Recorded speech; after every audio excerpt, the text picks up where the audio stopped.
Hi again. This is in the Divinity of Christ in the Gospel of John, A.T. Robertson, page 124, the promise of Christ's return, dealing with John 16, verses 16 to 33. The words of Jesus again puzzle the disciples as he talks of their seeing him again in a little while, but they fear to question him about it, for their other questions reveal the depth of their ignorance. Nothing is so illuminating as questions.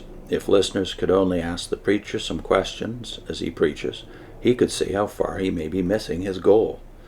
Jesus notes their silence and explains his enigmatic saying and points to the day when there will be no need to ask further questions, when all will be clear. Meanwhile, they can ask the Father in his name all that they wish to know and that they ought to know.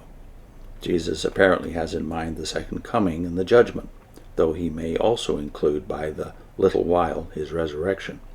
But they must learn to suffer and to wait, for sorrow shall be turned into joy. And then he has the subhead, the certainty of victory. Jesus admits that he has spoken to them in dark sayings. That's 16 verse 25. But it was a necessity. Language, after all, is symbolic and pictographic. Perfect understanding can get beyond the need of speech. Jesus promises a day when he can speak openly to them without dark sayings. So Jesus tries it now and says in so many words that he is going back to the Father from whom he came into the world. At last the disciples see a gleam of light. Lo, thou now speakest thou plainly, and speakest no dark saying. Now know we, they go on, as if they have made the great discovery, that thou knowest all things, and needest not that any man should ask thee. By this we believe that thou camest forth from God. They had accepted him as Messiah at the start, back in chapter 1, that is, verse 41. But they had not comprehended that he was God manifest in the flesh, even when they used the term the Son of God, as they also did back in chapter 1, by the way, verse 49. Slowly, these men have been led to see that the Father and the Son are one in nature, and ought to be ready now for the departure of Jesus and the tutelage of the Holy Spirit. But at last their confidence is premature, for Jesus says, "Do ye now believe?" Verse 31 of chapter 16.